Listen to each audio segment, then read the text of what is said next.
ভারতের রাজধানী নয়াদিল্লিতে ৬০০ বছরের প্রাচীন আকঞ্জি মসজিদটি বুলডোজার দিয়ে ভেঙে ফেলা হয়েছে।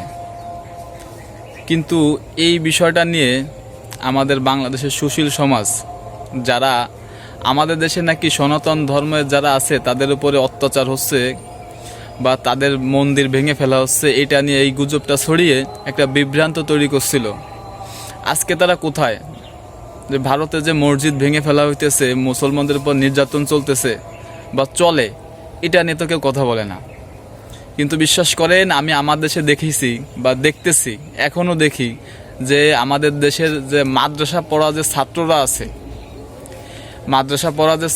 আছে, কওমি মাদ্রাসা বলেন, অন্যান্য যে মাদ্রাসাগুলো আছে, এই মাদ্রাসার ছাত্ররা গিয়ে তাদের মন্দির যে পাহারা দিতেছে রাত্রেবেলা, যাতে কেউ হামলা করতে না পারে। এত নিরাপদ থাকা সত্ত্বেও আপনারা বলতেছেন যে আপনাদের উপরে হামলা হচ্ছে। ভাইরে ভাই, এই যে একটা জিনিস, এই কথাটা বলে বা এই নিয়ে যে আপনারা আন্দোলনটা করলেন, কিন্তু এই আন্দোলনের তো কোনো ভিত্তি নাই ভাই। আপনারা যে আন্দোলন করছেন যে আপনাদের উপর নির্যাতন হয়েছে বা কি, এইটার বিপক্ষে না ভাই।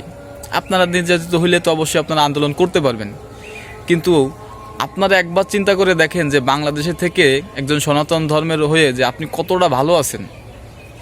আর আমাদের যে মুসলিম ভাইয়েরা আছে যারা ইন্ডিয়াতে থাকে বা ইন্ডিয়ার নাগরিক, তারা ইন্ডিয়ার নাগরিক হওয়া সত্ত্বেও দেখেন কতটা নির্মম নির্যাতনের ভিতর আছে।